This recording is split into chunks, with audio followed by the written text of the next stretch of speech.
Hello students, welcome to affairs cloud. My name is Vikas Rana. Students, हम best of the best current affairs provide करते हैं। आप हमारी application career cloud को जाके चेक कर सकते हैं, जहां पर आप इजीली आपको वेरियस कोर्सेज देखने को मिलेंगे, क्विजेज अटेम्प्ट करने को मिलेंगी, पीडीएफ्स मिलेंगी जो कि आपकी प्रिपरेशन में बहुत ज़्यादा हेल्प करने वाली हैं। हमारा जो सेशन है, हमारा जो कोर्सेज है, ये क्यों टॉप नॉच रहते हैं? क्योंकि जो हमारी एप्लीकेशंस हैं, हम यहाँ को वेराइटी ऑफ क्वेश्चंस प्रोवाइड करते हैं, वेराइटी ऑफ नोट्स प्रोवाइड करते हैं, जहां पर आपको कंटेंट मिलेगा both Hindi as well as English में। आपको क्या करना है, हमारी एप्लीकेशन को डाउनलोड करना है गूगल ऐप स्टोर से, जो कि आप इजीली कैरियर्स क्लाउड के नाम से सर्च करके डाउनलोड कर सकते हैं। And once you have downloaded, आपको लॉगिन करना पड़ेगा with your Gmail ID. And login करने के बाद आपको हमारी जो भी कोर्सेज हैं वो यहाँ पर आपको सारे देखने को मिलेंगे। जो भी आपको क्विज अटेम्प्ट करनी है वो देखने को मिलेगी। आपको ई बुक्स मिलेंगी, यहाँ पर पाथ मिलेंगे आपको। एंड जैसे मैंने आपको बताया, हम डेली बेसिस पे, वीकली बेसिस पे और मंथली बेसिस पे करंट अफेयर्स अपलोड करते हैं, both in Hindi as well as English language. यहां पर आप देखेंगे जो डेली बेसिस पे आपको नोट्स प्रोवाइड किए जाएंगे, फिर आप यूट्यूब पे वीडियो देख सकते हैं, उसके बाद आप आके इस एप्लीकेशन पे क्विज अटेम्प्ट कर सकते हैं डेली बेसिस पे, जो कि बहुत ज़्यादा हेल्पफुल रहने वाले हैं। सिमिलरली वीकली बेसिस पे भी आप ये करेंगे, जो करंट अफेयर्स हैं उसकी आपको पीडीएफ मिलेगी एंड आप क्विज अटेम्प्ट कर सकते हैं वीकली बेसिस पे भी, जो कि आपकी प्रिपरेशन को एक स्टेप आगे लेके जाएगा। एंड फिर ऐसे ही जो मंथली बेसिस पे आपको 100 क्वेश्चंस की इंपॉर्टेंट पीडीएफ मिलेगी, वो आप रिवीजन के लिए एक बहुत अच्छा सोर्स रहेगा आप सभी स्टूडेंट्स के लिए जो गवर्नमेंट एग्जाम एस्पिरेंट्स हैं। इसी के साथ साथ आप देखेंगे, हम बैंकिंग और इकोनॉमी के करंट अफेयर्स प्रोवाइड करते हैं आपको। हम state wise current affairs provide करते हैं, चाहे वो उत्तराखंड, उत्तर प्रदेश, त्रिपुरा, तेलंगाना, कोई भी स्टेट हो। नॉट जस्ट दिस फ्रेंड्स, इसी के साथ साथ देखेंगे हम आपको टॉपिक वाइज करंट अफेयर्स भी प्रोवाइड करते हैं, और ये टॉपिक्स बहुत ज़्यादा इंपॉर्टेंट होते हैं। टॉपिक्स देखें तो जैसे important days, national affairs, international affairs, sports, defence, science and technology, apps and web portals, name the topic, और आपको उस टॉपिक के यहाँ पे करंट अफेयर्स देखने को मिलेंगे। जो भी गवर्नमेंट स्कीम्स लॉन्च की जाती हैं, जो भी एमओयू साइंस किए जाते हैं, जो भी इंडेक्सेस एंड रिपोर्ट्स आती हैं, वो सारी हमारे द्वारा कवर की जाती हैं, ताकि स्टूडेंट को one of the best experience मिल सके करंट अफेयर्स का। हेलो फ्रेंड्स, तो आज की वीडियो में हम नेशनल अफेयर्स डिस्कस करेंगे जून मंथ के। बहुत अच्छा सेशन रहेगा, इम्पॉर्टेंट टॉपिक है, इससे काफ़ी सारे क्वेश्चन आपके करंट अफेयर्स के बनते हैं। तो चलिए स्टार्ट करें। सबसे पहले आ जाता है सिटीज़ 2.0 प्रोग्राम। ये किस ईयर से किस ईयर तक लॉन्च किया गया, इसकी फुल फॉर्म देखते हैं। तो ज़रा आइए, सिटीज़ 2.0, पहले तो ये देख लो इसकी फुल फॉर्म क्या है। City investment to innovate, integrate and sustain. Right, city investment to innovate, integrate and sustain 2.0। ये आपके 4 साल के लिए लॉन्च किया गया है। 2023 से 2027 तक इसको लॉन्च किया गया। करेक्ट, पहला क्वेश्चन का आंसर ही हो गया। फिर पूछा जा सकता है कि ये सिटीज 2.0 इनिशिएटिव किसके द्वारा, किस मिनिस्ट्री के द्वारा लॉन्च किया गया था या डेवलप किया गया? तो ministry of housing and urban affairs के द्वारा इसको लॉन्च किया गया है। करेक्ट। फिर जो सिटीज 2.0 की फंडिंग होगी, इसमें 1760 करोड़ की आपकी फंडिंग रहेगी। राइट, एंड यहीं पर एक टेक्निकल असिस्टेंस भी प्रोवाइड की जाएगी ऑफ 106 करोड़ रुपीज, जो कि कौन प्रोवाइड करेगा? यूरोपियन यूनियन के द्वारा प्रोवाइड की जाएगी। करेक्ट, यहाँ पर 18 स्मार्ट सिटीज डेवलप करने की बात की गई, इन सिटीज में इसको इंप्लीमेंट करने की बात की गई। करेक्ट, एंड जो सिटीज होंगी will have to apply to the government and will be shortlisted by a panel for the approval. ये सिटीज 1. ये तो है 2.0। अगर मैं सिटीज 1.0 की बात करूँ तो 2018 में उसको लॉन्च किया गया था ministry of housing and urban affairs के द्वारा with an outlay of 933 crore rupees. At present 12 city को ऑलरेडी कवर किया जा चुका है under the programme, with more than 50 products and 150 technical documents create किए जा सकते हैं फॉर अर्बन प्रैक्टिशनर्स। राइट, तो 2023 से 27 तक 4 साल का रहेगा सिटीज 2.0। नेक्स्ट पर आ जाते हैं, regional office of the universal postal union. ये इस्टेब्लिश किया जाएगा कहाँ पर? तो regional office of the universal postal union, UPU, ये कहाँ पे इस्टेब्लिश किया जाएगा? तो ये आपका इस्टेब्लिश किया जाएगा न्यू दिल्ली में। राइट, और इसके लिए अभी रिसेंटली कैबिनेट के द्वारा अप्रूवल मिल चुका है to set up this office in New Delhi. And ये ऑफिस फोकस करेगा on the urban on the Universal Postal Union Development Corporation and Technical Assistant Activities. Under this, India provide करेगा field project expert, staff and office space for the regional office, right, for various providing quality service or postal services. Then the office will implement projects to improve postal service technology, e-commerce, trade promotion in the region. ठीक है, चलिए next पर आते हैं. Cabinet ने अभी approve किया increase in the MSP for which type of crops. देखो कुछ क्रॉप्स होती हैं जैसे खरीफ, रबी, जैद. अगर मैं बात करूं खरीफ क्रॉप की, खरीफ क्रॉप कौन सी क्रॉप्स होती है, किन को खरीफ क्रॉप कहते हैं? खरीफ क्रॉप वो क्रॉप्स होती हैं जो कि आपकी मॉनसून क्रॉप्स कहते हैं जिनको, राइट. इन्हीं को हम कह देते हैं रेनी क्रॉप्स, राइट. फिर ये जो आपकी होती हैं मॉनसून क्रॉप जैसे राइस हो गया, इनको ऑटम क्रॉप्स भी कहते हैं, ये भी याद रखेंगे, राइट. तो फिर कौन कौन सी? राइस, मेज, बाजरा, सोयाबीन, कॉटन, ये आपकी खरीफ क्रॉप होगी. और कॉटन कैसी सॉइल में ग्रो करते हैं? ब्लैक सॉइल में ग्रो की जाती है, जिसको हम रेगूर सॉइल भी बोलते हैं. ठीक है, ये तो खरीफ क्रॉप हो गई. इसके बाद आ जाता है आपका राबी क्रॉप्स. राबी क्रॉप्स कौन सी होती हैं? इनको हम विंटर क्रॉप्स कहते हैं. ठीक है, ये आपकी राबी क्रॉप्स जैसे वीट, पल्सेस, मस्टर्ड, ये आपकी राबी क्रॉप्स होगी. और जैद क्रॉप्स कौन सी होती हैं? वो क्रॉप्स जो कि खरीफ और राबी के बीच में ग्रो की जाती हैं, राइट. 2 से 3 महीने के लिए ये ग्रो की जाती हैं.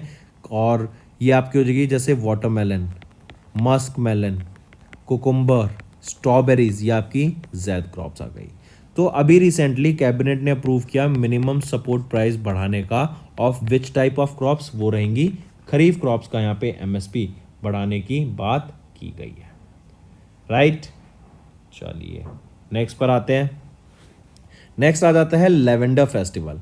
ये अभी कहाँ पर ऑब्जर्व किया गया और इससे रिलेटेड क्वेश्चन देखते हैं. तो सबसे पहले तो देखो जो लेवेंडर फेस्टिवल है ना, वो Jammu and Kashmir union territory में ऑब्जर्व किया जाता है. और अगर क्वेश्चन पूछा जाए which city is known as the lavender capital of India, तो वो है भद्रवा वैली. ये आपकी कहाँ पर आ जाती है? Union territory Jammu and Kashmir में ही आपको भद्रवा वैली देखने को मिलती है, करेक्ट. इसी के साथ साथ आपको यहाँ पे ध्यान रखना है, जो ये लेवेंडर होता है ना, ये पर्पल कलर का होता है, करेक्ट. तो अभी रिसेंटली CSIR IIIM, ये IIIM CSIR का आर्म है, इन्होंने एंड भद्रवा वैली ने मिलके कैंपेन लॉन्च किया गया था जो कि आपका पर्पल रेवोल्यूशन में कन्वर्ट हो गया है. Purple revolution. अगर आप पूछा जाए कि पर्पल रेवोल्यूशन किस चीज़ के लिए है, तो पर्पल रेवोल्यूशन आ जाता है आपका लेवेंडर फ्लावर्स को ग्रो करने के लिए, लेवेंडर फेस्टिवल के लिए, करेक्ट. अब ये पर्पल रेवोल्यूशन है तो मतलब जो यहाँ के लोग हैं, जो लोकल कम्युनिटी हैं, उनको इससे बहुत ज़्यादा रोज़गार मिल रहा है. क्योंकि ये जो लेवेंडर फ्लावर होता है, इसको आप बेच सकते हैं, इससे आप ऑयल्स बना सकते हैं, इससे आप परफ्यूम्स में यूज़ कर सकते हैं इनको, इसकी खुशबू को, करेक्ट. और इससे यहाँ पे लोगों की जो आमदनी है ना, वो बहुत ज़्यादा बढ़ गई है. जो लोग पहले पर हेक्टर 30 से 40 हज़ार रुपये कमाते थे, अब वही लोग 3 से 4 लाख रुपये पर हेक्टर कमा रहे हैं इससे, करेक्ट. तो याद रखेंगे लेवेंडर फेस्टिवल जम्मू कश्मीर में भद्रवा वैली में, और भद्रवा वैली को लेवेंडर कैपिटल ऑफ इंडिया बोला जाता है. एंड CSIR के IIIM के साथ मिलकर यहाँ पर पर्पल रेवोल्यूशन लॉन्च किया गया. और इनडायरेक्टली आ जाए तो पर्पल रेवोल्यूशन किसके लिए है? लेवेंडर फेस्टिवल के लिए. नेक्स्ट, वीहू कुहू फेस्टिवल, ये किस स्टेट में ऑब्जर्व किया जाता है? तो वीहू कुहू फेस्टिवल याद रखेंगे, ये आपका अरुणाचल प्रदेश में ऑब्जर्व किया जाता है. किसके द्वारा? टंगसा ट्राइब के द्वारा इसको ऑब्जर्व किया जाता है अरुणाचल प्रदेश में. इसी को याद रखेंगे, जो ये वीहू कुहू फेस्टिवल है ना, इसको एक नाम से जानते हैं, ये है पैडी ट्रांसप्लांटेशन फेस्टिवल. इसी को हम कह देते हैं ऑनसेट ऑफ मॉनसून, मतलब मॉनसून के आने पर भी इस फेस्टिवल को ऑब्जर्व किया जाता है, correct. Paddy transplantation festival Tangsa tribe के द्वारा ऑब्जर्व किया जाता है, अरुणाचल प्रदेश में ऑब्जर्व किया जाता है. एंड यहाँ पर पैडी होता है आपका राइस की पहली फसल बोई जाती है, करेक्ट. एंड ये बिहू कू फेस्टिवल ट्राइब के रिच कल्चर आपकी हिस्ट्री को सिग्निफाई करता है, करेक्ट। और यहीं पर अपोंग राइस बियर होती है, उसको कंज्यूम किया जाता है by this Tangsa tribe people in Arunachal Pradesh. फिर अरुणाचल प्रदेश की बात करूं तो पेमा खांडू यहाँ के चीफ मिनिस्टर रहेंगे। Tezu airport as well as Itanagar airport, यहाँ पे ये 2 एयरपोर्ट रहेंगे। इसी के साथ साथ अगर आपकी बात की जाए वेस्ट बंगाल की, तो याद रखना वेस्ट बंगाल में पहला अंडर वाटर या फिर पहली अंडर वाटर मेट्रो बन रही है, जो कि कहाँ पर होगी, कोलकाता में। एंड किस रिवर पे बन रही है, हुगली रिवर पे इसको बनाया जा रहा है, ठीक है। चलिए नेक्स्ट पर आते हैं, राजा परबा फेस्टिवल। ये जो राजा परबा फेस्टिवल है कहाँ ऑब्जर्व किया जाता है, फेस्टिवल ये उड़ीसा में ऑब्जर्व किया जाता है राजा परबा फेस्टिवल। इसी को स्विंग फेस्टिवल के नाम से भी जानते हैं, क्योंकि ये जो फेस्टिवल है ना राजा परबा, ये क्या है, बेसिकली आपका सेलिब्रेट करता है वीमेनहुड को एंड अर्थ को सेलिब्रेट करता है ये राजा परबा फेस्टिवल। तो जो ये वीमेन होती हैं ड्यूरिंग दिस फेस्टिवल स्विंग्स पर झूलों पे झूलती हैं, इसीलिए इसको स्विंग फेस्टिवल के नाम से भी जाना जाता है। ये सेलिब्रेट किया जाता है, जो 3 डे लॉन्ग फेस्टिवल होता है ये, और ये सेलिब्रेट किया जाता है इन द मंथ ऑफ असाधा। और इस बार जो असाधा ये फेस्ट मंथ आता है, ये था आपका 14 जून से लेके 16 जून के बीच में, और ये 3 दिन लंबा फेस्टिवल था, करेक्ट। फिर इसी के साथ साथ याद रखना 3 दिन लंबा फेस्टिवल था, तो पहला फेस्टिवल होता है पहली राजा फेस्टिवल, पहले दिन। दूसरे दिन होता है मिथुन संक्रांति, और तीसरे दिन होता है बसी राजा डे, करेक्ट। चलिए ये तो हो गया आपका राजा परबा। उड़ीसा की अगर मैं बात करूं, नवीन पटनायक यहाँ के चीफ मिनिस्टर रहेंगे, गणेशी लाल यहाँ के गवर्नर रहेंगे। डेब्रीगढ़ वाइल्ड लाइफ सेंचुरी है यहाँ पर, कोटागढ़ वाइल्ड लाइफ सेंचुरी है यहाँ पर, चिल्का वाइल्ड लाइफ सेंचुरी है यहाँ पर। इसी के साथ साथ पहला ओलंपिक वैल्यूज एजुकेशन प्रोग्राम भी यहीं था, मो बस सर्विस भी यहीं की है। फिर यहीं पे पहली ट्राइबल हेल्थ ऑब्जर्वेटरी भी सेटअप की गई थी, और यहीं पे हॉकी का बिगेस्ट स्टेडियम रहेगा बिरसा मुंडा स्टेडियम, ठीक है। तो ये हो गया आपका उड़ीसा की बात। Next, electronics repair service outsourcing.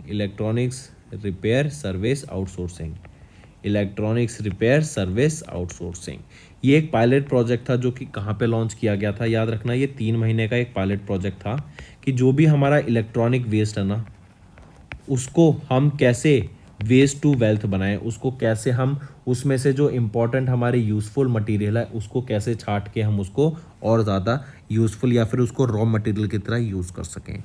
तो ये जो ERSO है ना, याद रखना ये पायलट प्रोजेक्ट 3 महीने का प्रोजेक्ट था।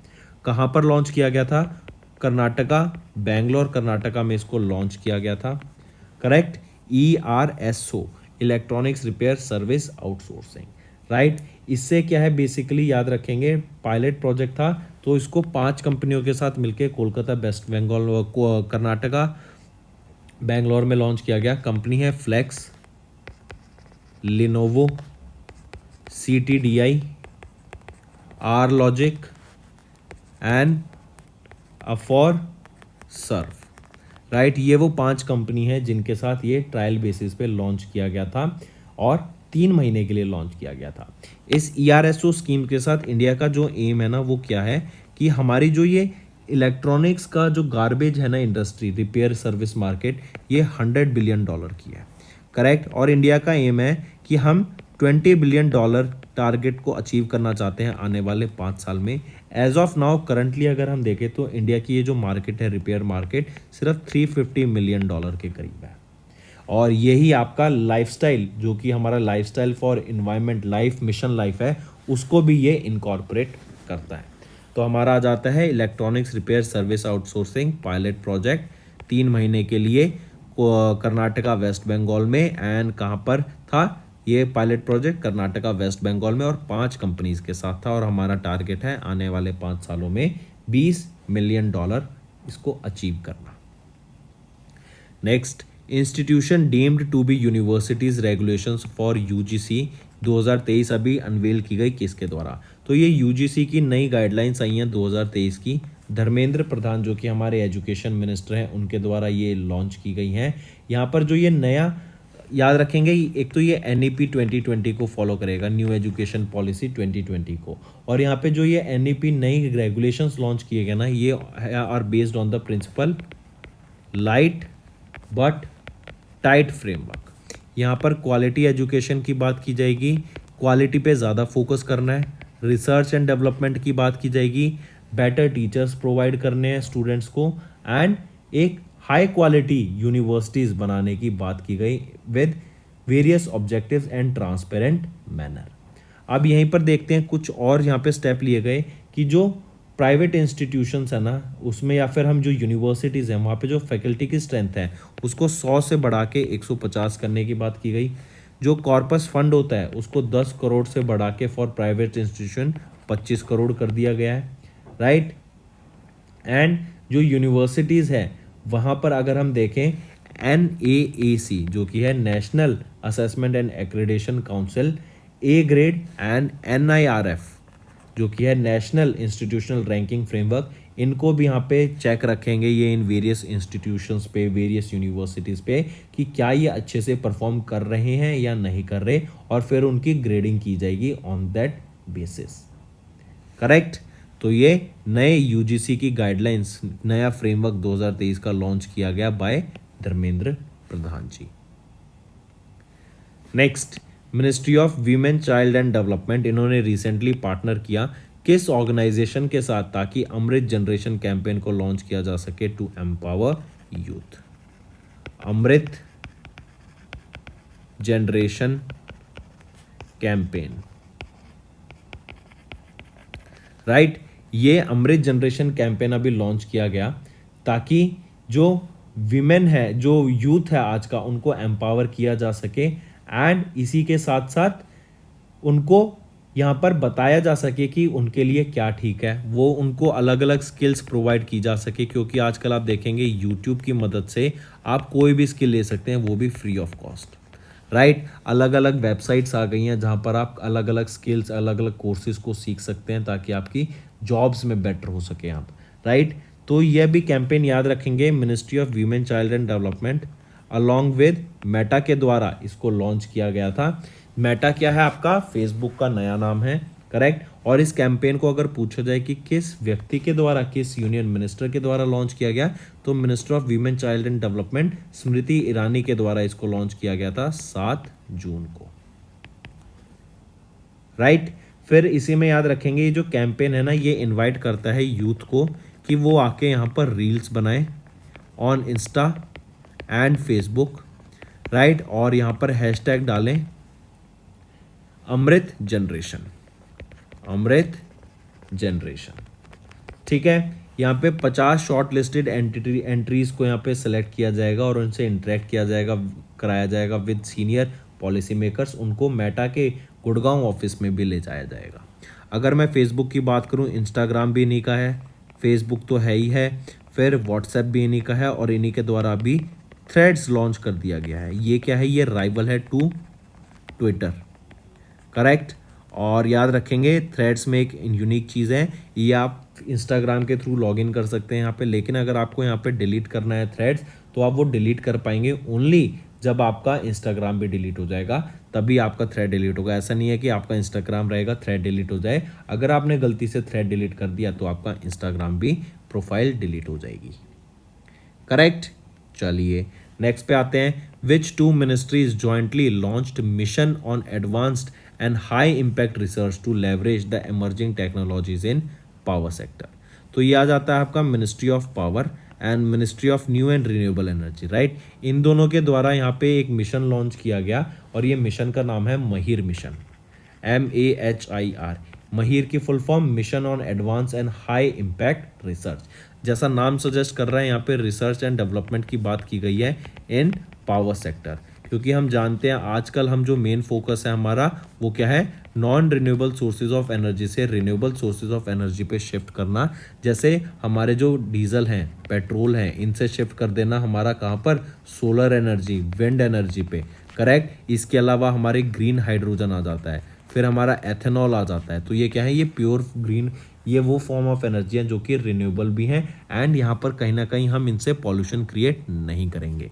लाइक रिन्यूएबल तो ये जो आ जाते हैं ग्रीन हाइड्रोजन, एथेनॉल, वो हैं जो पॉल्यूशन क्रिएट नहीं करेंगे। करेक्ट। और ये जो महिर मिशन लॉन्च किया गया ना, ये क्या लॉन्च किया गया ताकि नए नए मिशंस को यहाँ पे लाया जा सके।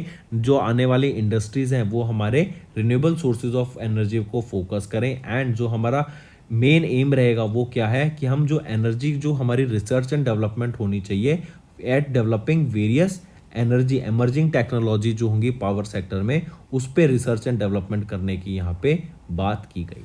इनका एम रहेगा कि हमें नेट जीरो कार्बन एमिशंस को अचीव करना है फॉर वेरियस स्टार्टअप। जैसे कोई स्टार्टअप भी आता है तो उनको हम यहाँ पे ऐसे पावर सेक्टर प्रोवाइड करें या ऐसी पावर एनर्जी प्रोवाइड करें, इलेक्ट्रिसिटी जो कि रिन्यूएबल सोर्स ऑफ एनर्जी से बनी हो, या फिर जैसे आपका ग्रीन जो कि आपकी पॉल्यूशन ना करे। फॉर एग्जांपल लेके चले तो अभी पहली हाइड्रोजन पावर ट्रेन रन करेगी हरियाणा में। कहाँ पर? जींद डिस्ट्रिक्ट में। तो वो किस पे रन करेगी? वो हाइड्रोजन पे रन करेगी, ग्रीन हाइड्रोजन पे रन करेगी। करेक्ट। और वो क्या है? वाटर वेपर रिलीज करेगा और हीट को रिलीज करेगा। हीट हमारी यूज हो जाएगी फॉर यहाँ पर इसको जनरेशन में, इसको पावर करने में। करेक्ट। फिर यहीं पे आपने देखा अभी नितिन गडकरी जी भी आपकी हाइड्रोजन पावर्ड व्हीकल को लेके कहीं पे भी जाते हैं तो उसको लेके जाते हैं, वो प्रमोशन भी उसका कर रहे हैं, अवेयरनेस भी क्रिएट करा रहे हैं। फिर हम जानते हैं सीएनजी कंप्रेस नेचुरल गैस, ये भी आपका क्या है? ये भी आपका एक क्लीन फ्यूल है, ये भी आपका पॉल्यूशन क्रिएट नहीं करता है। तो ये क्या है? ये वो फ्यूल्स है हमारी जनरेशन के जो कि आने वाले टाइम में आप देखेंगे ये और ज़्यादा बढ़ के आएंगे एंड एक काफ़ी ऑप्शंस होंगे लोगों के पास। इवन इलेक्ट्रिक व्हीकल्स आप देखेंगे तो ये काफ़ी सारे यहाँ पे ऑप्शंस होंगे लोगों के पास कि वो कौन सी व्हीकल को ड्राइव कर सकें। नॉट जस्ट इलेक्ट्रिक व्हीकल या फिर व्हीकल की मार्केट में नहीं, आप देखेंगे कोई स्टार्टअप सेटअप होता है या फिर कोई इंडस्ट्री सेटअप हुई तो उसको एनर्जी तो चाहिए, तो क्यों ना वो अपनी सोलर एनर्जी यूज़ कर ले। या फिर अपना आपने सुना हो तो जॉर्हट में एक ग्रीन हाइड्रोजन से एक जनरेटर को पावर किया जा रहा है जो कि एक पायलट बेस है और उससे रिजॉर्ट को चलाया जा रहा है पायलट बेसिस पे कि क्या ग्रीन हाइड्रोजन की मदद से हम ऐसे जनरेटर्स को चला के रिजॉर्ट को पावर कर सकते हैं या नहीं। ठीक है। तो ministry of power and ministry and new and renewable energy के द्वारा ये महिर जो कि है mission on advance and high impact research को लॉन्च किया गया। नेक्स्ट, किस मिनिस्ट्री ने लॉन्च किया? Sagar Samriddhi, that is an online dredging monitoring system. तो ये ministry of port shipping and waterways के द्वारा लॉन्च किया गया था online dredging and monitoring system जिसका नाम है सागर समृद्धि।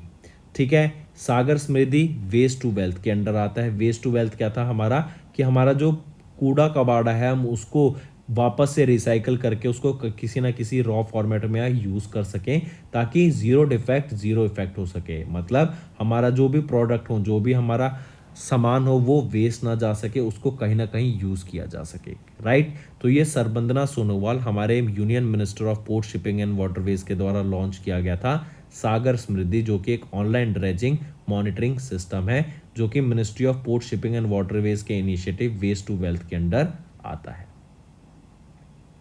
राइट। फिर यहीं पे देखेंगे ये आपका मल्टीपल रिपोर्ट्स को डेवलप करेगा लाइक डेली ड्रेजिंग रिपोर्ट्स। यहीं पर pre and post dredging survey report आएगी कि कितना डाटा हमारा पहले ड्रेजिंग से पहले क्या था, बाद में क्या था। राइट। इसको अगर हम बड़े स्केल पे देखें, महीने भर कंटिन्यू करते हैं तो हमारा आउटकम क्या होगा। करेक्ट। तो इन सब चीज़ों की यहाँ पे बात की गई।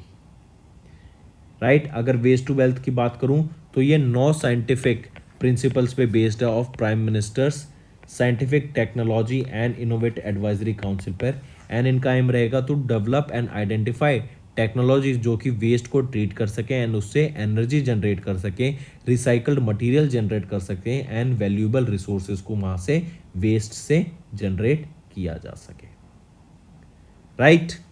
नेक्स्ट, किस ऑर्गेनाइजेशन ने लॉन्च किया Indian languages programme to support local newspapers? तो अभी रिसेंटली गूगल ने लॉन्च किया है ये इंडियन लैंग्वेजेस प्रोग्राम।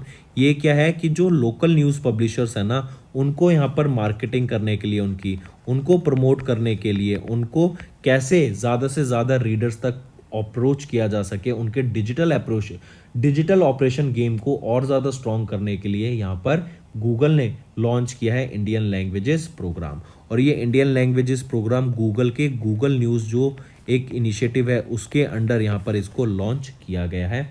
इस प्रोग्राम का एम क्या रहेगा कि ज़्यादा से ज़्यादा यूज़र्स तक यहाँ पर पहुँचाने, जो आपका भी जो भी न्यूज़ है, जो भी लोकल न्यूज़पेपर है, डिजिटल ऑपरेशंस के थ्रू, डिजिटल मेथड्स के थ्रू ज़्यादा से ज़्यादा लोगों तक पहुँचाने की बात की गई। यहाँ पर जो लैंग्वेज है वो काफ़ी सारी लैंग्वेज का सपोर्ट प्रोवाइड किया गया, जैसे English, Hindi, Tamil, Telugu, Kannada, Bengali, Malayalam, Gujarati and Marathi. Correct. यहाँ पर कौन से लोकल न्यूज़पेपर्स पब्लिशर्स एलिजिबल रहेंगे? वो पब्लिशर्स जिनको 12 महीने हो गए हैं काम करते हुए एंड 50+ फुल टाइम मेंबर्स हैं उनके। राइट, चलिए next. Which ministry launched field assessment for 8th edition of world's largest urban cleanliness survey? तो किस मिनिस्ट्री के द्वारा लॉन्च किया गया? वो है ministry of housing and urban affairs के द्वारा आपका 8th एडिशन ऑफ द स्वच्छ सर्वेक्षण लॉन्च किया गया है। इनका मेन एम क्या है कि क्लीनलीनेस पे हम यहाँ पे बात करेंगे। एंड ये जो 8th एडिशन है स्वच्छ सर्वेक्षण 2023 का, ये क्या है? मेरा शहर मेरी पहचान, ये इसका नाम रहेगा। करेक्ट। एंड इससे क्या है, ये वन ऑफ द वर्ल्ड का लार्जेस्ट एनुअल अर्बन क्लीनिनेस सर्वे है। वर्ल्ड का लार्जेस्ट अर्बन क्लीनलीनेस सर्वे है। करेक्ट। फिर यहीं पे याद रखेंगे, यहाँ पे 10 करोड़ सिटीजन तक पहुंचने की बात की गई, इसीलिए इसको बोला गया। यहाँ पर एम क्या है कि हमें अपने सिटीज़ को क्लीन रखना है, कैसे हम कूड़े कबाड़ा ना फैलाएं और कैसे हम अपने लोकल एरियाज़ को भी क्लीन रख सकें। राइट। फिर यहाँ पर फीडबैक भी लिया जाएगा सिटीजन्स के द्वारा कि कैसे वो अपने एरिया में क्लीनलीनेस की बात करते हैं। अगर कहीं पे कूड़ा फैला हुआ है तो उस कूड़े को हम रिपोर्ट करके साफ कराने की बात करते हैं। राइट। वेरियस सजेशंस भी लिए जाएंगे लोगों से कि वो क्या सोचते हैं कि कैसे यहाँ पर इसको हमारे जो क्लीन सराउंडिंग है उसको क्लीन किया जा सकता है। राइट। तो ये है आपका स्वच्छ सर्वेक्षण का 8th एडिशन, मेरा शहर मेरी पहचान, जो कि ministry of housing and urban affairs के द्वारा लॉन्च किया गया। जो पहला एडिशन था वो ministry of housing and urban affairs के द्वारा लॉन्च किया गया था 2016 में अंडर स्वच्छ भारत मिशन अर्बन, जिसका एम था टू मेक सिटीज क्लीन। और अगर मैं बात करूं सबसे क्लीनेस्ट सिटी की, तो वो कौन सी है? इंदौर मध्य प्रदेश की सबसे क्लीनेस्ट सिटी है for the 6th consecutive year since 2016। ठीक है, चलिए नेक्स्ट आ जाता है who inaugurated the first ever national training conclave for civil servants? पहली नेशनल ट्रेनिंग कॉन्क्लेव लॉन्च की गई है ये सिविल सर्वेंट्स के लिए, किसके द्वारा? तो प्राइम मिनिस्टर नरेंद्र मोदी के द्वारा इसको लॉन्च किया गया और ये पहली नेशनल ट्रेनिंग कॉन्क्लेव रहेगी। राइट। कहाँ पर हुआ था ये event? International exhibition convention centre, जो कि प्रगति मैदान में है, न्यू दिल्ली में इस इवेंट को देखने को मिला। ये लॉन्च किया गया है अंडर मिशन कर्मयोगी। मिशन कर्मयोगी के अंडर इसको लॉन्च किया गया है।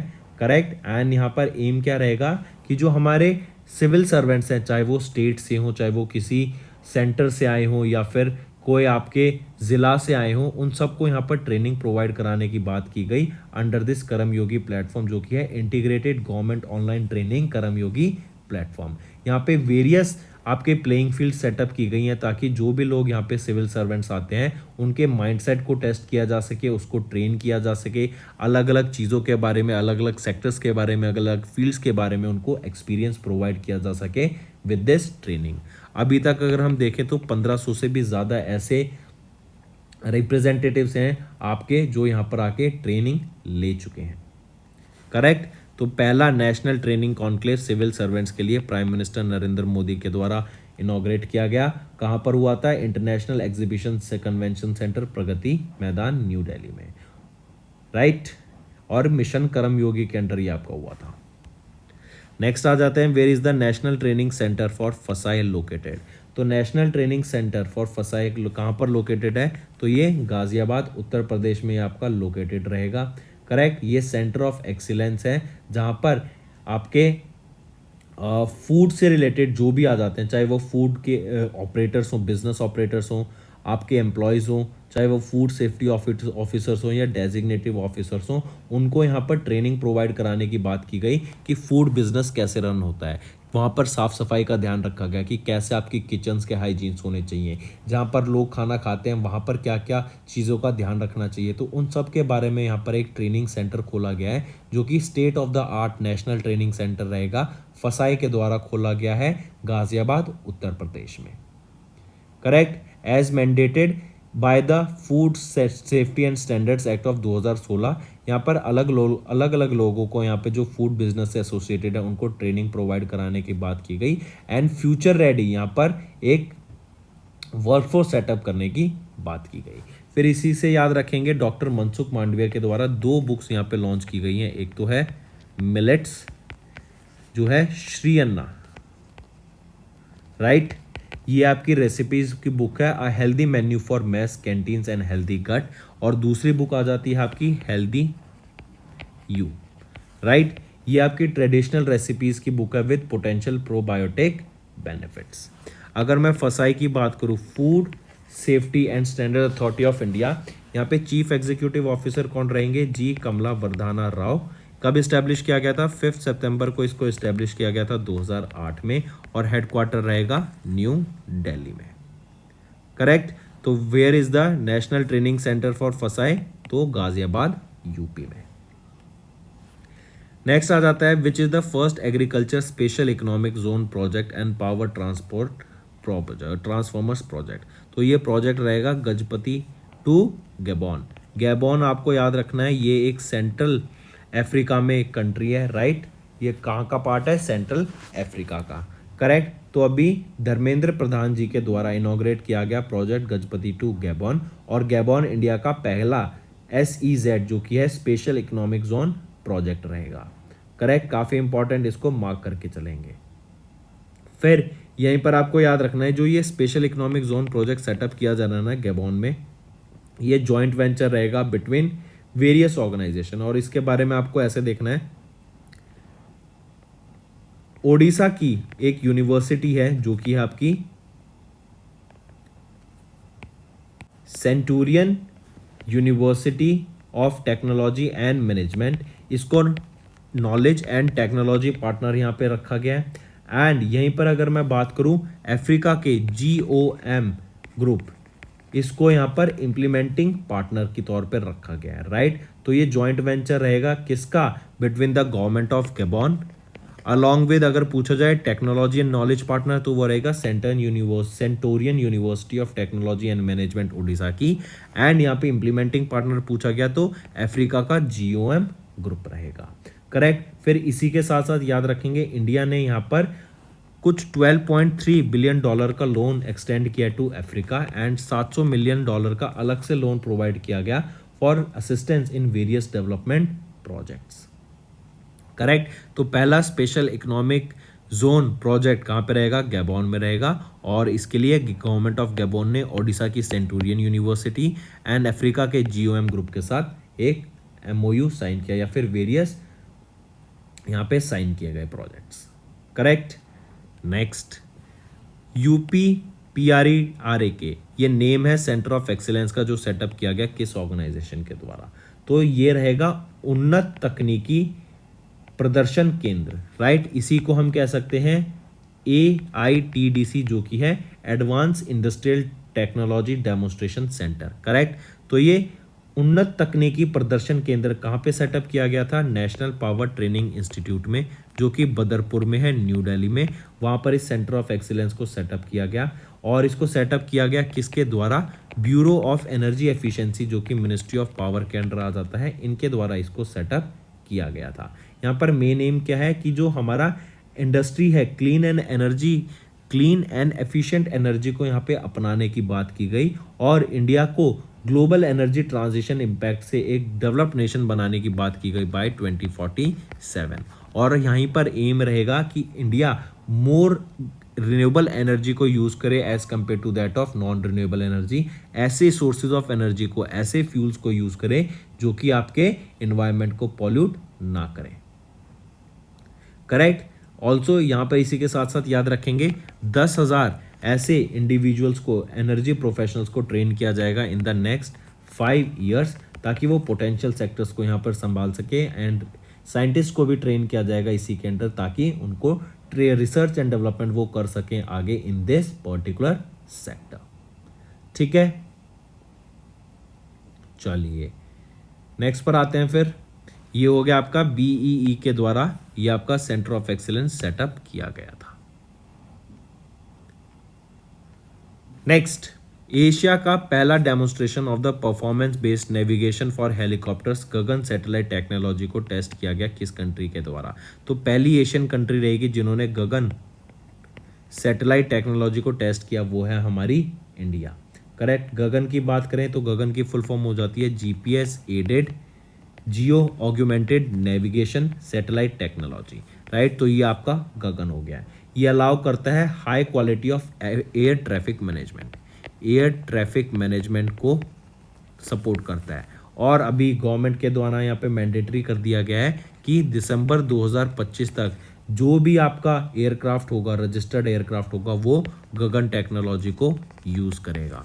अगर पूछा जाए कि गगन डेवलप किसके द्वारा किया गया है, तो ISRO and airport authority of India के द्वारा मिलके गगन टेक्नोलॉजी को डेवलप किया गया है। काफ़ी ज़्यादा प्रिसाइज लोकेशन देता है और ये एयर ट्रैफिक मैनेजमेंट में हेल्पफुल रहेगा। आने वाले टाइम में आप देखेंगे अभी तो सिर्फ प्लेन्स हवा में उड़ते हैं, राइट, आप देखेंगे ड्रोन्स भी हवा में उड़ेंगे, आपकी कार्स भी हवा में उड़ने वाली फ्लाइंग कार्स भी आ जाएंगी इन फ्यूचर। तो उन सबको भी टैकल करने के लिए ये गगन सैटेलाइट सिस्टम काफ़ी ज़्यादा हेल्पफुल रहने वाला है।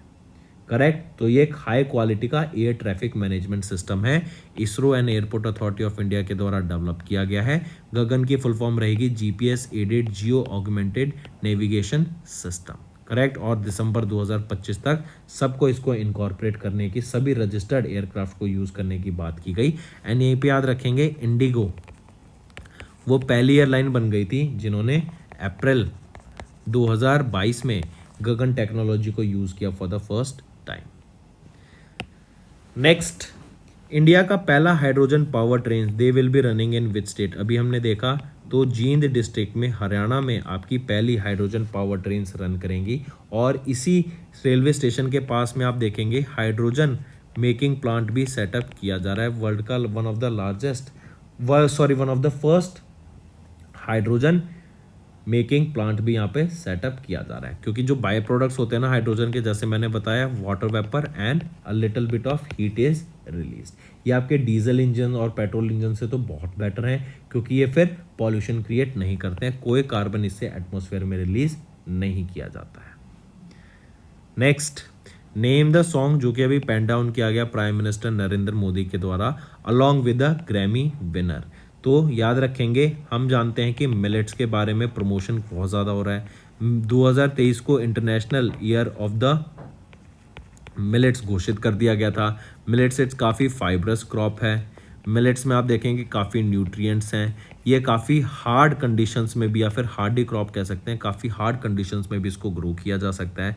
और अभी रिसेंटली एक सॉन्ग मिलेट्स के लिए लॉन्च किया गया, वो है अबंडेंस इन मिलेट्स। ये पेन डाउन करा गया prime minister Narendra Modi along with the Grammy award winner. क्या नाम रहेगा उनका? वो है फाल्गुनी शाह। राइट, फाल्गुनी शाह, इन दोनों के द्वारा मिलके एक सॉन्ग लिखा गया अबंडेंस एंड मिलेट्स। ये सॉन्ग आपका both English as well as Hindi language में है। एंड मेन एम क्या है इस सॉन्ग का, कि मिलेट्स के बारे में अवेयरनेस क्रिएट कराना। ठीक है।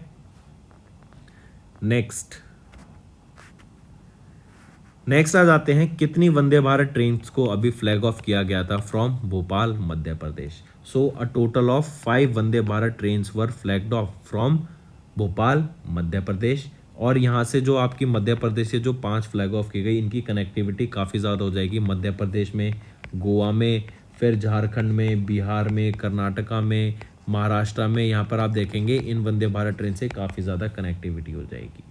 इसी के साथ साथ जो ट्रेन्स है ना, इनकी जो एक्सपेक्टेड स्पीड रहती है, हाई स्पीड रहती है, तो ये 110 से लेके 130 किलोमीटर पर आवर की स्पीड पे रन कर सकते हैं। एंड जो एवरेज रनिंग स्पीड रहती है वो 63 से 69 किलोमीटर पर आवर के बीच में रहती है। करेक्ट। फिर इसी के साथ साथ आपको याद रखना है, पहली बार जो यहाँ पे ट्रेन्स लॉन्च की गई थी वंदे भारत ट्रेन्स, वो आपकी दिल्ली में लॉन्च की गई थी, फरवरी मंथ में 2019 में लॉन्च की गई थी। करेक्ट।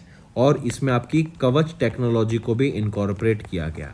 कवच क्या है? ये ऑटोमेटिक ट्रेन प्रोटेक्शन सिस्टम है कि सामने से अगर ट्रेन आ रही होगी तो दूसरी ट्रेन ऑटोमेटिकली यहाँ पर ब्रेक लगा लेगी, right. Next, how many handicraft products from Uttar Pradesh recently got the GI tag? Geographical indication tag कितने हैंडीक्राफ्ट प्रोडक्ट्स को मिला? तो 7 हैंडीक्राफ्ट प्रोडक्ट्स को अभी यूपी से जीआई टैग मिला है, और 7 के बाद अब जो total number of GI tags हैं यूपी से वो कितने हो गए हैं? 52। यहीं पर अगर मैं बात करूं highest number of GI tags किस स्टेट के पास हैं, तो वो आ जाता है तमिलनाडु के पास। टोटल 55 जीआई टैग्स आ जाते हैं, एंड सेकंड पोजीशन पे आ जाता है आपका Uttar Pradesh with 52 number of tags.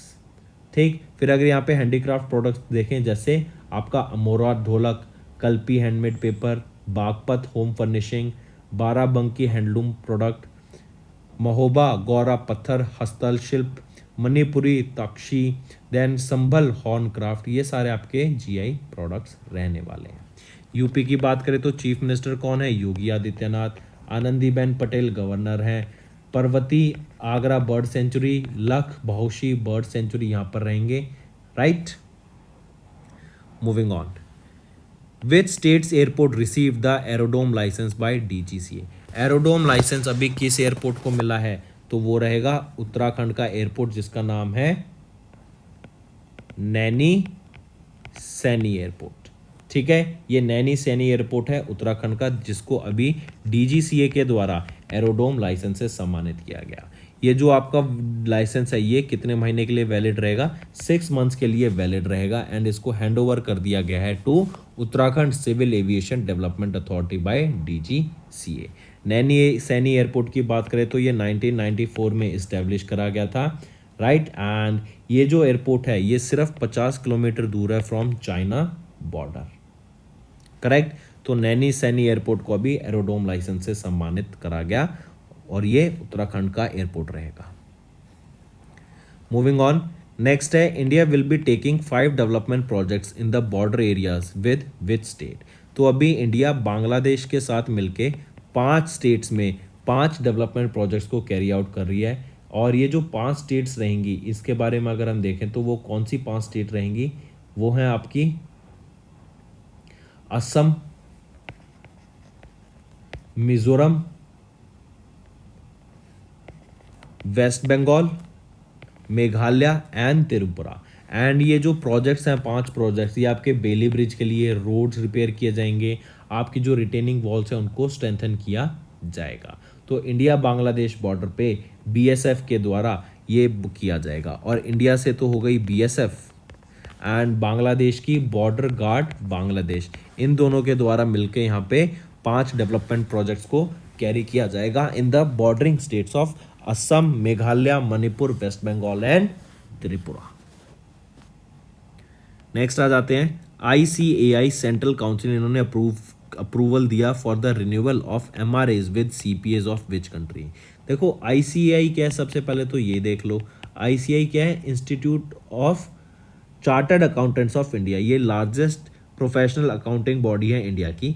इन्होंने अभी म्यूचुअल रिकॉग्निशन एग्रीमेंट बोलो या फिर MOUs बोलो, राइट, ये साइन किए हैं अभी with various chartered professional accountants of various countries, correct. यहाँ पे तो जैसे CPA कनाडा लिख दिया, तो CPA Ireland, CPA of USA, टेंजानिया, इन सब के साथ भी यहाँ पे टाई अप किया गया है, एंड और भी पूरे वर्ल्ड में टाई अप किया है, क्योंकि इंडिया अब यहाँ पर अपना जो एक्सपेंशन का है वो कर रहे हैं इन ग्लोबली, राइट। अपनी प्रेजेंस, ICAI अपनी प्रेजेंस को एक्सपेंड कर रहा है globally, and it is working with various accounting bodies, ताकि अलग अलग MOUs, अलग अलग MRAs पे साइन किया जा सके एंड आगे डेवलपमेंट की तरफ बढ़ा जा सके, करेक्ट। तो ICAI ने अभी रिन्यूअल किया of MRAs with CPA of Canada, इससे पहले आयरलैंड के साथ भी किया था, टेंजानिया के भी चार्टर्ड अकाउंटेंट्स के साथ किया, USA के साथ भी किया गया, और वेरियस अदर MOUs पे भी यहाँ पर साइन किया गया है। नेक्स्ट, इंडिया का पहला international cruise ship was flagged off from where? तो चेन्नई तमिलनाडु से इंडिया का पहला इंटरनेशनल क्रूज शिप को फ्लैग ऑफ किया गया, जिसका नाम था MV एम्प्रेस, राइट। 17.21 करोड़ रुपए की लागत से इसको डेवलप किया गया है, एंड ये चेन्नई से कहाँ जाएगा, श्रीलंका ट्रैवल करेगा आपका MV एम्प्रेस, जो कि इंडिया का पहला इंटरनेशनल क्रूज शिप रहेगा। करेक्ट। इसको डेवलप कहाँ किया गया है, इसको चेन्नई पोर्ट पे ही डेवलप किया गया है। और चेन्नई पोर्ट आपका 2880 स्क्वायर मीटर बड़ा पोर्ट है। ये आपका 3000 से ज़्यादा पैसेंजर्स को यहाँ पे एक बारी में कैरी या फिर एक बारी में यहाँ पर होस्ट कर सकता है।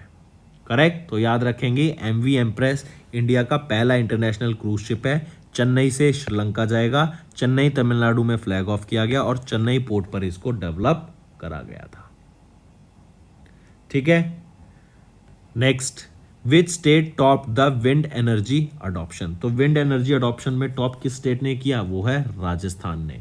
यहीं पर अगर मैं पूछूं विंड एनर्जी एडिशन में थ्रू ओपन एक्सेस किस स्टेट ने टॉप किया, तो थ्रू ओपन एक्सेस तो आ जाता है गुजरात, राइट। फिर which state top the solar energy adoption, तो आ जाती है वो राजस्थान। और राजस्थान ही वो स्टेट है जिन्होंने 10 गीगावाट ऑफ सोलर एनर्जी को भी अचीव करा था। फिर इसके बाद what is the rank of India in the wind power capacity in the world. अगर विंड पावर कैपेसिटी में पूछा जाए तो इंडिया की रैंक आ जाती है 4th इन द वर्ल्ड। ठीक है। फिर यहीं पे ग्लोबल विंड डे ऑब्जर्व किया गया था। ये एक दिन का इवेंट है ministry of new and renewable energy के द्वारा। और यहाँ पर एक थीम याद रखेंगे जो काफ़ी इंपॉर्टेंट है विंड ग्लोबल विंड डे से रिलेटेड, जो कि है पवन ऊर्जा, powering the future of India, right. पवन ऊर्जा powering the future of India, ये थीम रहेगी ministry of new and renewable energy की। करेक्ट। और इंडिया की रैंक रहेगी 4th in terms of wind power capacity in the world. Next, name the north east की India का पहली airline, north east India की पहली एयरलाइन जिसको अभी अप्रूवल मिला फॉर फ्लाइट ऑपरेशंस, तो वो है जेटविंग्स एयरवेज। ये आपकी असम गुवाहाटी की याद रखेंगे एयरलाइन है। और इनको अभी DGCA के द्वारा अप्रूव, एक no objection, not DGCA, ministry of civil aviation के द्वारा नो ऑब्जेक्शन सर्टिफिकेट मिल गया है फॉर फ्लाइट ऑपरेशंस। मतलब अब ये इजीली ऑपरेशंस पैसेंजर्स को एक जगह से दूसरी जगह ले जा सकते हैं।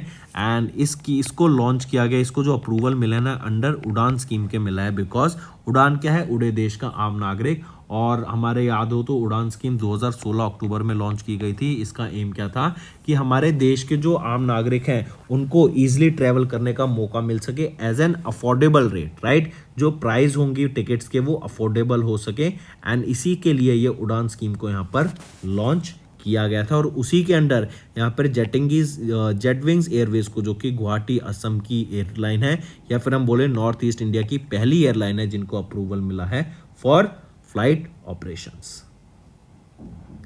नेक्स्ट, फुटवियर इंडस्ट्री ये कंप्लाई करेगी with quality control orders from which date.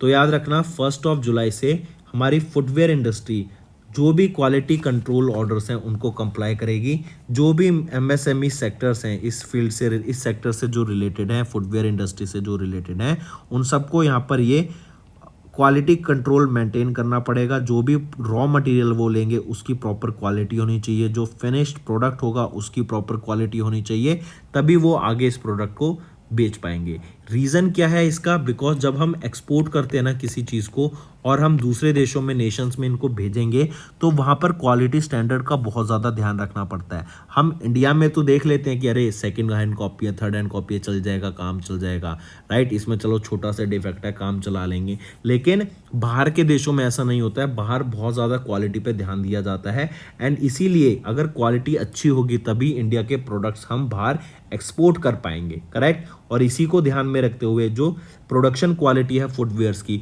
उसको और अच्छा करना होगा, ताकि जो हमारा एक्सपोर्ट है ग्लोबल मार्केट में इंडिया के ब्रांड्स का नाम हो सके। और इसीलिए यहाँ पे जो ये आपके क्वालिटी है उसको मेंटेन करने की बात की गई, करेक्ट।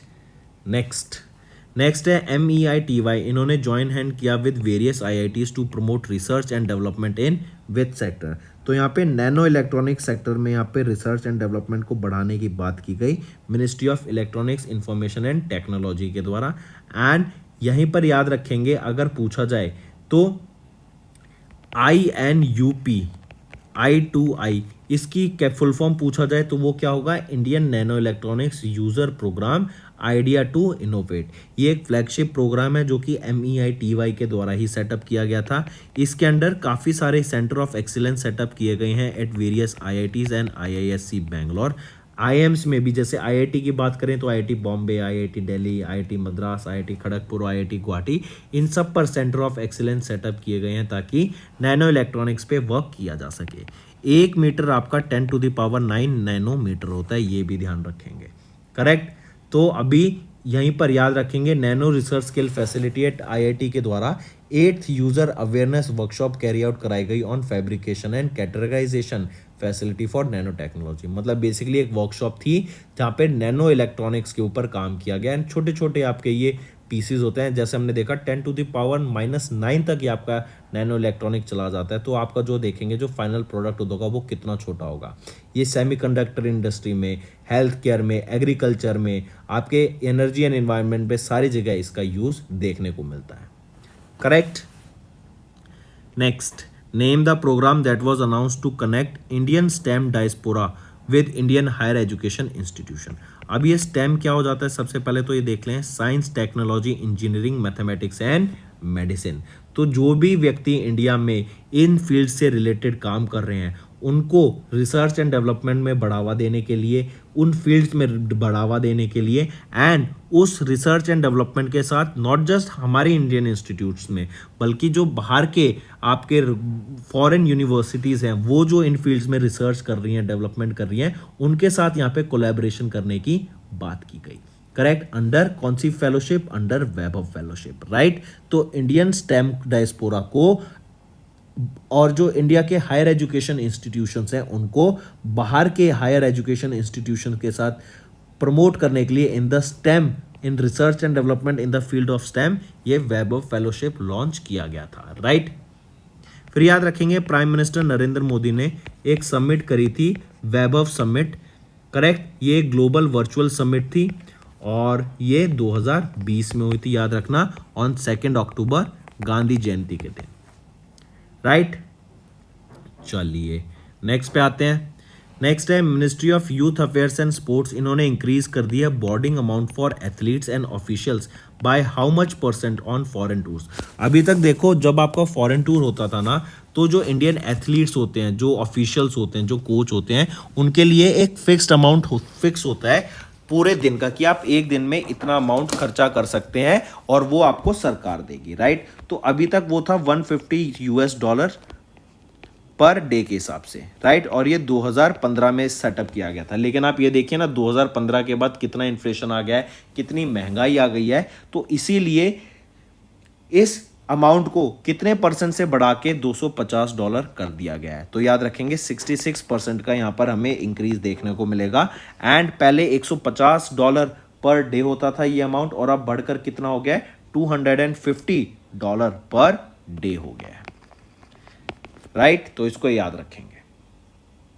नेक्स्ट आ जाता है ministry of new and renewable energy ने एक्सटेंड कर दी deadline for solar parks and ultra mega solar power project scheme by how many years. तो ये 2 साल तक एक्सटेंड कर दी गई है। और कब तक एक्सटेंड कर दी गई है, 2026 तक इसको एक्सटेंड कर दिया गया है। जो पहला फेज होगा ultra mega solar power projects का, इसको इंप्लीमेंट किया गया था इन दिसंबर 2014 में with an aim to set up at least 25 solar parks and ultra mega solar parks जो जनरेट करेंगे 20,000 मेगावाट को विद इन 2020। जो सेकेंड फेज है इट वाज एक्सटेंडेड टू 23-24, जहां पे हमने बात की विद एन एनहेंस कैपेसिटी 20,000 से अब ये कितना 40,000 मेगावाट तक यहाँ पे कैपेसिटी इंक्रीज करने की बात की गई थी, करेक्ट। और अब इनको 2 साल तक फिर एक्सटेंड कर दिया गया है 23-24 को, कब तक, 26 तक, 2026 तक। Next ministry of women child and development, इन्होंने डिसकंटिन्यू कर दिए हैं विच ऑटोनोमस बॉडीज को। तो यहाँ पर 3 याद रखेंगे, Rashtriya Mahila Kosh, central social welfare board and food and nutrition board. इन तीनों को यहाँ पर अभी डिसकंटिन्यू कर दिया गया है। अगर मैं बात करूँ राष्ट्रीय महिला कोष की, तो ये एक ऑटोनोमस बॉडी है जो कि 1993 में सेटअप की गई थी। और ये क्या है, यहाँ पर कोलेटरल फ्री लोन प्रोवाइड कराने की बात की गई थी टू वीमेन, इसको डिसकंटिन्यू कर दिया गया है। सेंट्रल सोशल वेलफेयर बोर्ड की बात करें तो ये 1953 में सेटअप किया गया था and it is a kind of NGO only, ठीक है, इसको भी डिसकंटिन्यू कर दिया गया। फिर फूड एंड न्यूट्रिशन बोर्ड की बात करें, ये लॉन्च किया गया था 1964 में। ये पहले मिनिस्ट्री ऑफ फूड के अंडर आता था, लेकिन फिर बाद में ये ministry of women child development के अंडर चला गया और अब इसी को भी रिसेंटली डिसकंटिन्यू कर दिया गया है। तो इन तीनों को अभी डिसकंटिन्यू कर दिया गया है by ministry of women child and development. Next, government of India ने एक्सटेंड कर दिया timeline for the loan completion of ethanol project till सितंबर 2030। हम जानते हैं इथेनॉल से हम फ्यूल जनरेट करके इसको पावर कर सकते हैं आर कार्स को, जनरेटर्स को भी, राइट, पेट्रोल में मिक्स करके।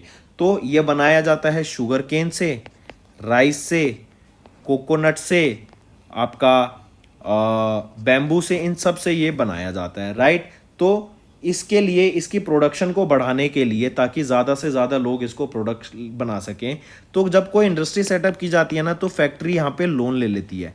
तो उस लोन पेमेंट को रोक दिया गया है कि जो वो लोन पेमेंट आप अभी पे मत करो, उस लोन पेमेंट को वापस से आप अपनी इंडस्ट्री में, अपनी फैक्ट्री में लगाओ, जिससे कि आपका बिजनेस ग्रो करेगा। तो यही स्टेप अभी गवर्नमेंट ऑफ इंडिया के द्वारा लिया गया, क्योंकि इन्होंने देखा कि जो काफ़ी सारे ऐसे बिजनेसमैन थे जिन्होंने लोन लिया था एंड वो अपने लोन पे डिफॉल्ट कर रहे थे, लोन पेमेंट नहीं कर पा रहे थे, अपना बिजनेस रन नहीं कर पा रहे थे बिकॉज ऑफ दैट कि उन्हें लोन पेमेंट करना है। इसी वजह से इस सेक्टर को प्रमोट करने के लिए और ये ध्यान में रखते हुए कि लोगों को भी ज़्यादा बेनिफिट मिल सके, साथ ही साथ इसकी लोन पेमेंट का जो डेडलाइन है ना, उसको एक्सटेंड कर दिया है टिल सितंबर 30, 2023। और इसके बीच में जो भी लोन पेमेंट का पैसा होगा, जो भी ईएमआईज वगैरह होंगी, उसको आप अपने बिजनेस को यहाँ पे ग्रो करने में यूज करेंगे, राइट।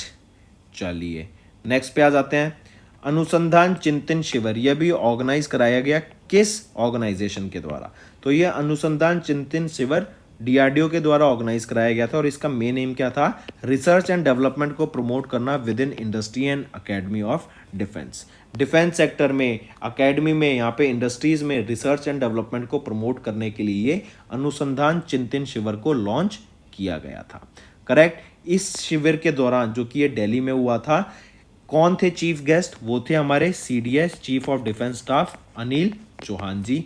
फिर इसी के साथ साथ यहाँ पे डीआरडीओ के द्वारा 25 टेक्नोलॉजी प्रायोरिटी एरियाज को सेटअप किया गया था, इसकी लिस्ट रिलीज की गई थी। फिर इन 75 टेक्नोलॉजी प्रायोरिटी एरियाज को की लिस्ट को लॉन्च किया गया था। फिर इस 75 टेक प्रायोरिटी एरियाज को 403 टेक्नोलॉजिकल कैटेगरीज में फर्दर डिवाइड कर दिया और इन 403 को फर्दर डिवाइड कर दिया 1295 future development technology development task के अंदर, करेक्ट। तो अब ऐसे ही देखा हमने, बिटते बिटते ये और नीचे हो गए। फिर इनमें से हम देखेंगे कि डीआरडीओ के द्वारा कौन सी टेक्नोलॉजी पे ऊपर ज़्यादा रिसर्च एंड डेवलपमेंट किया जाता है, कौन सा नियर फ्यूचर में हमें कौन सी चीज़ का ज़्यादा नीड रहेगा, कौन सी टेक्नोलॉजी ज़्यादा बेनिफिशियल रहेगी, तो उस पर यहाँ पर रिसर्च एंड डेवलपमेंट करने की बात की गई, करेक्ट। तो ये अनुसंधान चिंतन शिविर किसके द्वारा ऑर्गेनाइज कराया गया था? डीआरडीओ के द्वारा।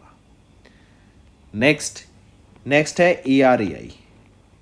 ARAI awarded automotive PLI certificate to which organisation? वो रहेगा महिंद्रा एंड महिंद्रा का डिवीजन है महिंद्रा लास्ट मोबाइल मोबिलिटी।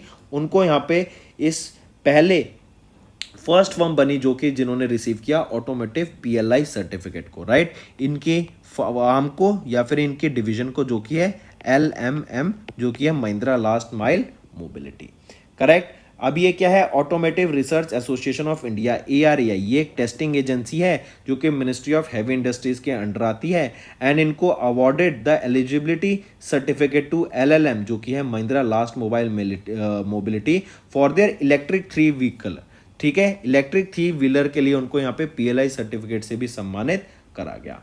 और इसी के अलावा याद रखना, जो ये PLI ऑटो स्कीम है ना, इसका बजट कितना रहेगा? 25,938 करोड़ रुपीस इसका आउटले रहेगा, करेक्ट। तो दोस्तों ये थे हमारे आज के इंपॉर्टेंट करंट अफेयर्स।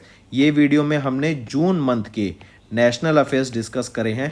काफ़ी इंपॉर्टेंट सेशन था फ्रेंड्स। ऐसे सेशन हम फ्यूचर में और लाते रहेंगे, लेकिन जो ये वीडियोस मैं आपको टॉपिक वाइज कराता हूँ ना, मैं देखता हूँ बहुत कम बच्चे देखते हैं।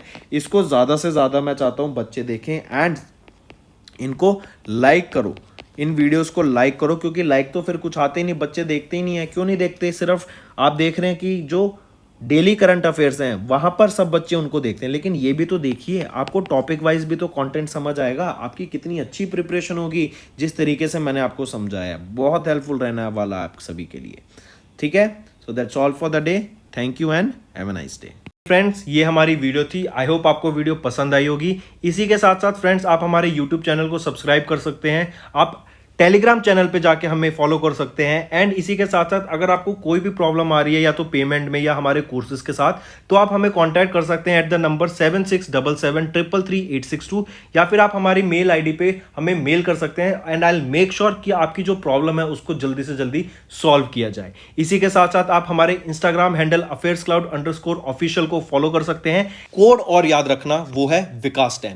अगर आपको 10% का एक्स्ट्रा डिस्काउंट चाहिए तो आप विकास10 का कोड यूज कर सकते हैं, आपको क्रैक 10 के अलावा 10% का डिस्काउंट यहां पे मिलेगा। और इसी के साथ साथ अगर आपको कोई भी इश्यू आ रहा है हमारी एप्लीकेशन से रिलेटेड, वेबसाइट से रिलेटेड, या आपका कोर्स परचेज नहीं हो रहा, या आपका कोर्स परचेज हो गया, पैसे कट गए हैं, या कोई भी इशू आ रहा है, तो आप हमें कॉन्टैक्ट कर सकते हैं एट द नंबर 9677333862, या फिर आप मेल कर सकते हैं support@affairscloud.com पे। एंड आई मेक श्योर हमारा रिप्रेजेंटेटिव आपको जल्दी से जल्दी आपको रीच करेगा एंड आपकी प्रॉब्लम को सॉल्व करेगा। That's all for the day, friends. I hope you enjoyed the session and you can follow us on the YouTube channel, as well as apart from YouTube channel, you can go and follow us at Affairs Cloud Telegram channel. And if you have any queries related to the content or the of courses offered to you or the payment which you did on the application, you can contact us on the number provided, that is 7677333862. Apart from this friends, you can follow us on the Facebook as well as on Instagram handle, that is affairscloud_official. In the end friends, if you use a code that is Vikas10, you will be getting an additional extra 10% discount by using this code Vikas10. Also, if you have any problem regarding the course purchase, any problem regarding to our application, you can contact us on the mobile number, that is 9677333862.